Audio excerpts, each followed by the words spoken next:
Yeah. I have read Watership Down. It's actually a book. Yeah.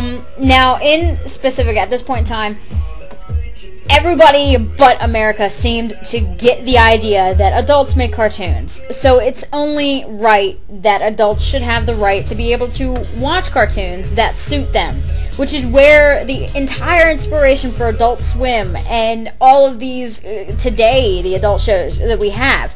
Now, all of the shows that we have today are by no means on the level that the adult cartoons back in the day were.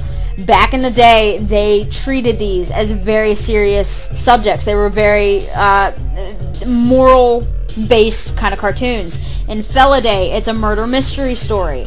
And they actually teach you about, religious cults, people that are insane about certain religions.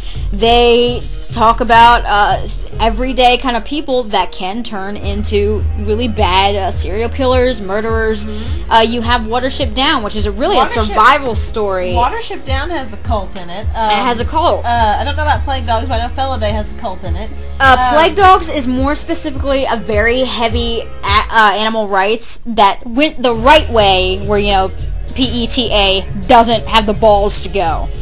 And, in Plague Dogs, it's about two dogs that escape from an animal lab testing center, and they have to survive while they're being chased, and they get new owners, but these owners don't provide the same level of comfort that they're comfortable with. There's death, there's blood, there's torn apart limbs, same thing as in Feliday and Watership Down. And even though these are really dark movies, when you watch them for the first time, when I first watched Feliday, it was really awkward because you're so used to cartoons being safe and careful and wiped down and dumbed down in all aspects of storyboarding. Yeah. But these guys, they treat the cartoon as if it's a live-action movie. They treat it as if it's a very serious, actual, realistic issue. And a lot of people, when they watch it, they just kind of shake their heads and they're like, this has never happened, or this is really dumb. But when you watch it, these are the kind of movies I wish we still kept making, because even though they're dark, they're that level of adult cartoon that I wish we still had, because nowadays, I mean, come on, Family Guy, American Dad, it's really dry. We don't see, we see comedies, we don't see serious cartoons for adults. Watership Down, I grew up on Watership Down. It was, my parents never thought twice to show me this movie. Watership Down depicts a rabbit's throat getting ripped out. It depicts fights between rabbits. Really vicious. You think rabbits fighting? It doesn't sound okay, but I want you to think on DeviantArt. People that go to DeviantArt, you know what I'm talking about. The Lulzy Worthy. You've probably done it yourself. Draw yourself as a dog drenched in blood while you're listening to Linkin Park music. Look at Desi and Pim Zenny, where they've got dogs that, a lot of people would laugh about. Oh yeah, dogs, fighting a war and, all this blood and everything. That's kind of the exact same style and the same concept. It's, when it comes, in particular, Watership Down is my favorite because I grew up with it. It's one of those things Feliday is mine. That just, it really hits home with me, Watership Down does. And one of the things about Watership Down for me is the opening. The opening to Watership Down is this gorgeous opening. If you're squeamish, you can watch the opening and still not get sick, because it always makes me think of gingerbread cookies. The way they have the animals designed, it's in the opening, it's really simplistic. It's kind of like kind of like a coloring book. Yeah, it's telling the rabbit's creation myth, and that's the thing. The rabbits had a creation myth. This kind of blew me out of the water, and I mean, in today's time period, I have seen people who argue that children shouldn't be taught alternate creation myths from mythologies and stuff like this, because it's really bad, it's confusing, because it closes their minds big time. Mythology has always been a big thing for me. So to me, the fact that the rabbits have their own mythology for how they were created, and they have this whole thing about the sun god talking to them and stuff. I loved this. El Farah. When I was a kid, I loved the concept. And I love the concept that there was a black rabbit of death. It was such a new concept for me as a child, that the rabbits had their own religion. Yeah. And I loved it. And the same thing with Feliday with the cats. Yeah, the cats kind of have their own cult or religion. In theirs, pain is kind of necessary in order to get to where you want. Yeah. Intentional sacrifice. and, you know, a fire and brimstone priest, of course, belting out. And, you know, back then, there was no fucking censor back then. There was nothing. Look at Fern Gully. Fern Gully is like the half and half of what Feliday, Watership Down, and the Plague Dogs are, and what Disney cartoons are. You had your musical bits. You had your good time, your feel-good movies. And then you had those bits where you realize not only is it happening in the movie, but it's an actual thing that does happen in real life, and it is happening, with the forest being chopped down, and the toxic gas, and the sludge getting everywhere. And if Fern Gully had a little bit more graphic detail and a little bit more blood showing, it would probably be on the same spectrum as Plague Dogs, Watership Down, and Feliday. And people wonder why we don't have these kind of movies today, and I can tell you exactly why. It's because people want to go the PC route. They don't want to show children these things. They don't want to think that these are cartooning is just for kids these days. And it kills me because they don't seem to mind some of the really stupid shit we put on television for children. But God forbid somebody try to teach them a lesson. Yeah. God forbid you try to teach them a lesson. You try to teach your children something about I heard somebody can bitch and moan and complain about things like Wall-E, because all the humans came out fat in the end, and they said that it made kids sad because they were fat. And I'm like, guess what? It's bad for your health, guys. I'm obese. I'm overweight. It's kind of obvious. It's bad. I know it's bad for me. Let's see. What about all the Disney movies back in the day that, you know, actually showed racist stereotypes and characters like that? What about... And, you know, you guys are going, wait, what? Okay. If you've ever seen the original Fantasia, before the 1987 release. Before the 1987 release, has a black centaur. Sunflower. And her name is Sunflower, and she's very obviously a racist stereotype. I mean, it's ridiculously overdone. She's the slave to the white centaurs. Slave to the white centaurs. Now, there's also... Song of the South, where... There's really simple things, too. Yeah. Song of the South was banned for it, people, for Christ's sake. People were bitching. Oh, my God, I remember when Cars came out. Now, come on. Let's look at it. Pixar is pretty damn clean when it comes to movies. And just recently, with Up and, not Tangled. Tangled did it, too, but... What is it? With the showing the blood. They actually started showing bloody scenes. They showed it in Up. I'm not sure what... There was another one we saw. There was one in Tangled. Yeah, there was one in Tangled.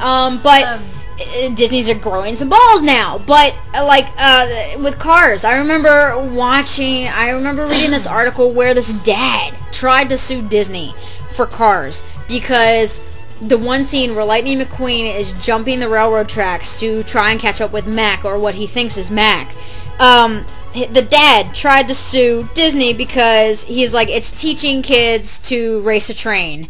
And because his own daughter raced a train and died because the train hit her car before she could get across the tracks, he felt it was teaching kids a bad thing. And I'm like, that's a once-in-a-lifetime incident. It happens. Not only that, people do race trains. There's another one where somebody tried to get Happy Feet banned because they said it was pushing ecological issues on their children. What happened to the 1980s where we were actually fucking concerned about the rainforest? Captain Planet! Fern Gully, Captain Planet. What happened to those Pawpaws? Those politically charged cartoons that we used to have? Pawpaws. Pound racist. Puppies. Pound Puppies. Where people thought pounds were perfectly okay. Hey, until you saw Pound Puppies as a kid and you're crying over your eyes out over your dog. What it is it's parents that don't want to have to deal with explaining shit to their children, so they get pissed off because the show portrays it in a certain light. And the internet is actually trying to push that sort of view back out there because the internet is becoming offensive, and it's gotten to the point where people are suggesting you can say whatever the hell you want on the internet because that's how it should be. Nothing should be kept in the dark anymore. There's no reason for the censorship at all. Exactly. And I mean, it's okay. So it's perfectly okay to, you know, let kids watch Passion of the Christ with the bloody fucking crucifixion and the nails in the damn cross. The crucifixion to begin with. It's okay to teach the kids about that and everything in the Bible, but you can't watch Alice in Wonderland because of the psychological issues. I have the perfect example of this. Growing up, when I was a child, I was a Jehovah's Witness. Oh my God, yes! I was a Jehovah's Witness. Okay, guys. So I have this book from the Jehovah's Witnesses, which is a book of Bible stories. My book of Bible stories, and it's illustrated, fully illustrated, and it has all of these stories in it from the Bible. Now, one of these stories in particular, I always remember this image because of the fact that it didn't strike me as being horrifying as a kid, but looking back on it now, it's still what? Yeah, this was in a kid's book. it has, and this was intended for children. The target of this book was children. It was made for kids because the opening shows kids. It talks in very simple language, and it basically talks about how, derp, derp, derp, Jesus loves all the little children. Think the Bible without the cryptic message. And basically, there's this one particular scene where it shows a... it's a story. I'll be honest, guys. It's been a long time since I've been to a church or read the Bible. So there's a particular scene where it talks about a woman who helps save some of the protagonists by driving a stake through a man's head to kill him while he was drugged asleep. It's okay to say that stuff. Murdered. Okay, so it shows a scene of this guy laying there bleeding with a stake, a tent stake in the side of his head, and. Okay, I was presented with the Bible and Grimm's Fairy Tales at the same time. And Grimm's Fairy Tales actually has some pretty fucked up shit. There's a reason they're called the Brothers Grimm, and it's not because they're brothers. But growing up, I saw no difference between the Bible and Grimm's Fairy Tales, and the reason why is because of the fact that the Bible, tent stakes to the head, really crazy shit, talking animals. Yes, there are talking animals in the Bible. I've had to clarify this with people so many freaking times. A donkey talks in the Bible at some point in time, and I know there's at least one other scene of it. And people interpret it as the guy just imagining his donkey talking. And then there's like miracles and curses and all of these things happen in both stories. Because I have a really old version of the Grimm's Fairy Tales. I have a really old version of Hans Christian Andersen's fairy tales. Both are very dark, and they both cover these similar aspects. So to me, growing up, I thought the Bible was just, and I mind you, I went to church on a weekend basis and everything. My parents taught me about it.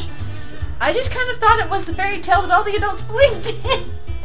Yeah, when you think about it, it kind of is. Not insulting anybody's religion, but I mean, come on. Every single religion at this point, everybody has a creation myth. Everyone has a beginning story. But when you seriously sit down and read anybody's religion, I'm really not. I'm just no. stating. But seriously, sit down. Go to Barnes and Nobles. Go to the bargain bin. Pick up one of those world religion books for like $20. Sit there and read the beginning of every single religion that we have today. Really. All you have to do is change a few names, change a few interpretations. Hey, look, you got the Bible. And honestly, I would believe in the Bible. I really would. There are some things in the Bible I can't explain. There are some things I've seen that I really can't explain. My dad getting possessed and priests having to hold him down to do an exorcism. I can't explain that. But I can't really believe in a book that has to go through a couple hundred editions and things have to be taken out and put in, and there has to be a preferred Bible in the world in order, depending on the church that you go to. I can't. That's like somebody saying, okay, this church reads the original Grimm Tales, while this church reads the abridged version, and this church over here with the forward has the uncut Arabian Nights stories, and this one has the cut Arabian Nights stories. And I'm like, really, guys? You're kind of centering your own religion here. Just let us know what happened. What is your fear? Jesus fought dragons. What is wrong with taking this out of the Bible? I don't know about you, but I would probably be a hell of a lot more interested in Jesus if I knew he had dragons. Okay. Noah's Ark. I never get Noah's Ark. I never do. I know, you still can't get Noah's Ark. I love that there's historical evidence of Noah's Ark, but it's not the Ark that everyone thinks it is, so nobody wants to believe in it. It's like, come on, guys, really? And I mean, come on. And the thing that kind of killed me you're looking at centuries worth of people playing telephone to pass down a story. It's gonna go from one dude and 40 people on a boat that happened to survive a flood. It was an amazing event that they survived, but still. The thing that killed me the most with the Ark was one day when somebody on the internet, go figure, has to be the internet, but I'm sitting there and, I'm reading, and I have nothing against religions. Now, granted, my brother is kind of an insane person. He's using the religion and the act of being a pastor in order to get money. So it's not like I can really say I trust religion at this point in time. Yeah, but about that. I believe in the fat guy with the ruby in his head. So I have no room to talk. But in case you're curious, she's Buddhist and I'm agnostic, which basically that means... We've said this before, but yeah. That means I don't know. I really don't know. I don't think anybody else knows for sure either. I think we're all just kind of out there trying to figure it out. And me, on the other hand, I believe souls are being recycled a couple thousand times just so Buddha can decide who he wants to make pizza with.